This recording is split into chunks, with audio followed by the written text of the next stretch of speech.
Halo teman-teman, perkenalkan nama saya Dina Melinda Saragi, NIM 1202183313 dari SI 4202. Baiklah, pada kesempatan kali ini saya akan mempresentasikan tugas dari mata kuliah APSI tentang modul 9 Modeling Object Statement menggunakan diagram mesin. Tujuan dari mempelajari modul ini adalah kita dapat membuat model object state dan juga menjelaskan elemen-elemen penting dari status UML diagram mesin. Nah, berikutnya itu ada proses map. Nah, di sini ada map yang akan kita pelajari di modul kali ini. Kita bisa baca bersama-sama. Nah, selanjutnya itu saya akan memperkenalkan statement object. Jadi, statement itu adalah mode atau kondisi keberadaan. Nah, ada dua cara untuk memikirkan keadaan objek. Yang pertama, itu keadaan objek adalah kumpulan atribut nilai tertentu untuk suatu objek. Nah, yang kedua, keadaan objek itu menggambarkan perilaku relatif terhadap rangsangan eksternal. Nah, jadi di modul ini kita mempertimbangkan kedua definisi yang ada tadi di atas. Nah, selanjutnya itu kita akan mengidentifikasi elemen-elemen statement machine diagram.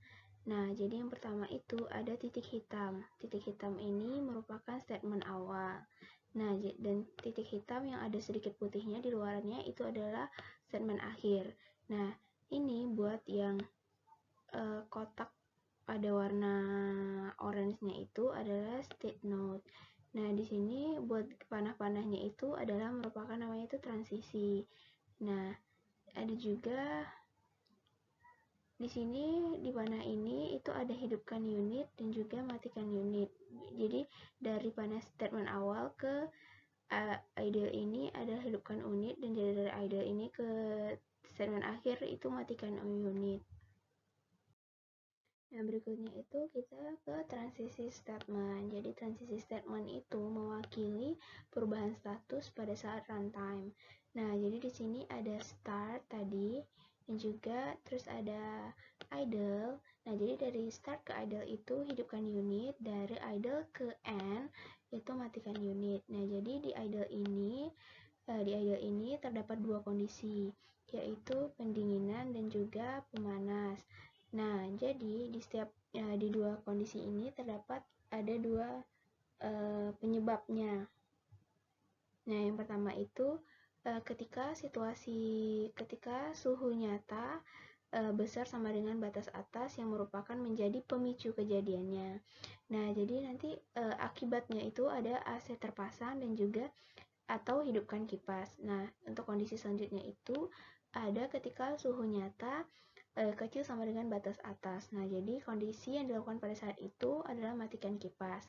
Nah, berikutnya itu adalah kondisi untuk yang pemanasnya itu ada ketika suhu nyata besar sama dengan batas bawah. Nah, aktivitas yang dilakukannya itu pemanas terpasang atau hidupkan kipas. Jadi pemanas terpasang ini merupakan kondisi penjaga dan juga hidupkan kipas ini merupakan tindakan. Nah, untuk berikutnya itu adalah ketika suhu nyata lebih kecil dari batas atas. Nah, aktivitas yang dilakukannya itu matikan kipas. Nah, berikutnya itu adalah struktur internal dari statement nodes. Nah, jadi statement nodes itu mewakili kejadian objek tunggal saat runtime. Jadi ini ada contoh gambarnya. Nah, ini ada contoh gambarnya. Terus di sini ada beberapa pengertiannya. Yang pertama buat masuk. Nah, jadi masuk itu adalah sebuah kejadian yang menentukan tindakan saat masuk ke dalam statement atau kondisi. Nah, yang kedua itu keluar. Jadi keluar itu menentukan sebuah tindakan saat keluar dari sebuah statement atau kondisi. Nah, yang selanjutnya itu adalah melakukan. Jadi sebuah kegiatan yang menentukan tindakan yang sedang berlangsung dan juga dapat menentukan kejadian tertentu dengan tindakan yang sesuai.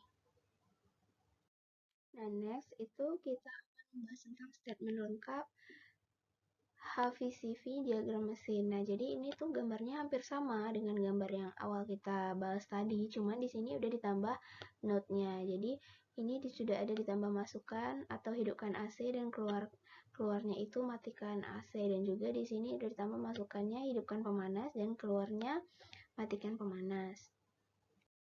Nah, berikutnya itu kita akan bahas tentang cara membuat statement diagram mesin untuk objek yang kompleks. Nah, yang pertama itu membuat objek awal dan objek akhir dari tujuan. Yang kedua itu adalah gambarkan objek dari proyeknya. Yang ketiga itu menentukan urutan parsial dengan keadaan stabil pada sebuah objek. Nah, yang keempat itu menentukan kejadian yang memicu transisi antar kedua objek dan tentukan tindakan transisi. Nah, jika tidak ada tindakan, tidak perlu ditentukan. Nah, yang kelima itu adalah menentukan tindakan dalam suatu statement. Jika tidak ada, tidak perlu ditentukan. Nah, buat step awalnya itu adalah mulailah dengan initial dan final statement. Nah, di sini ada start statement-nya dan juga end statement-nya. Nah, step kedua itu menentukan statement objek yang stabil. Nah, setelah kita bikin start sama end-nya, jadi kita tentukan statement objek yang stabil. Nih, seperti yang digambar ini, ada pendingin, idle, dan juga pemanas. Nah, buat step ketiga itu menentukan bagian pemesanan dari sebuah statement. Jadi itu berupa panah-panah ini dan juga arah-arah panahnya. Misalnya dari start itu arah panahnya ke idle, dari idle arah panahnya itu ke end. Step keempat itu menentukan kejadian, transisi, dan tindakannya. Nah, jadi di sini kita bisa lihat ini adalah kejadiannya. Nah, jadi kejadiannya itu ketika suhu nyata dan lebih besar dari batas atas. Nah, tindakannya itu AC terpasang atau hidupkan kipas. Nah, ini kita bisa lihat juga semuanya itu ada kejadian dan tindakannya. Nah, berikutnya itu ada step 5, yaitu menentukan tindakan dalam statement. Nah, di sini ada contohnya, ini ada statement yang tadi kita udah bahas. Nah, jadi dalam statement ini kita masukkan tindakannya. Misalnya, dalam tindakan memasukkan itu akan dilakukan hidupkan AC, dan dalam tindakan keluar akan dilakukan matikan AC. Nah, berikutnya itu adalah setelah aktivitas pemicu. Nah, jadi yang pertama itu peristiwa yang seharusnya terjadi setelah periode waktu ditunjukkan dengan menggunakan peristiwa setelah pemicu. Nah, yang kedua itu untuk memperbaiki transisi setelah 10 menit, ditentukan peristiwa transisi setelah 10 menit. Nah, yang ketiga peristiwa ini sering digunakan untuk waktu habis. Nah, buat yang berikutnya itu adalah transisi secara mandiri. Jadi, transisi secara mandiri adalah transisi keadaan dengan keadaan yang sama untuk sumber dan tujuan transisi. Jadi, di sini ada gambarnya. Kita bisa lihat. Jadi, misalnya itu dari start, itu dia meng-create kosong, dan dari create itu dia pop atau error. Nah, jadi kita bisa lihat juga di tempat di gambar di selanjutnya itu ada juga yang pass atau add item, terus ada pop atau entry atau remove item, dan juga ada pass, entry, max sama dengan min 1, terus ada add item, dan juga masih banyak lagi.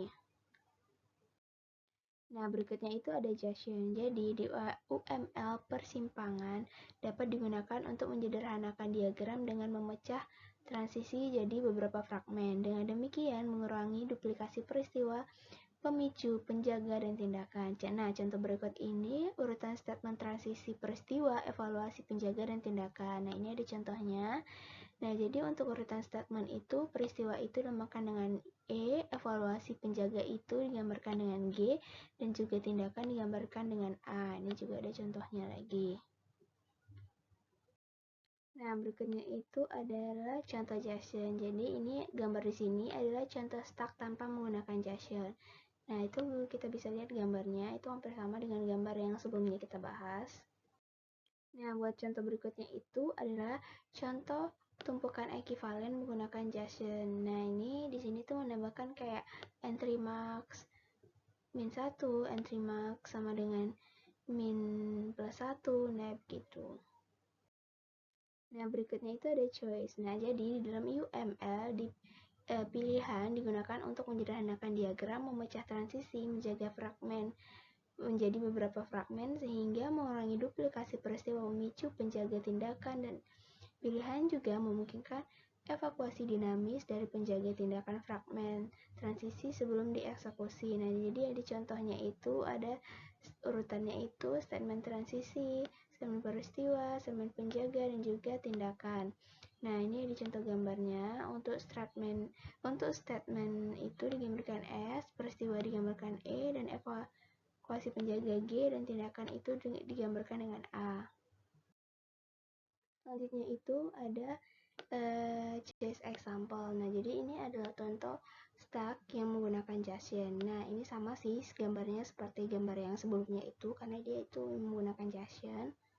Nah, contoh selanjutnya itu stack yang menggunakan choice. Nah, ini kita bisa lihat sih perbedaannya. Jadi di sini tuh kayak ditambahin bulat-bulat kotak-kotak di sini. Nah, itu tuh yang menandakan bahwa dia tuh choice. Nah, yang terakhir itu adalah ringkasan atau kesimpulan. Jadi, suatu objek mungkin memiliki statement yang definisi dan perilaku yang unik untuk objek tersebut. Yang juga diagram mesin statement menyediakan mekanisme untuk memodelkan statement dan transisi dari suatu objek.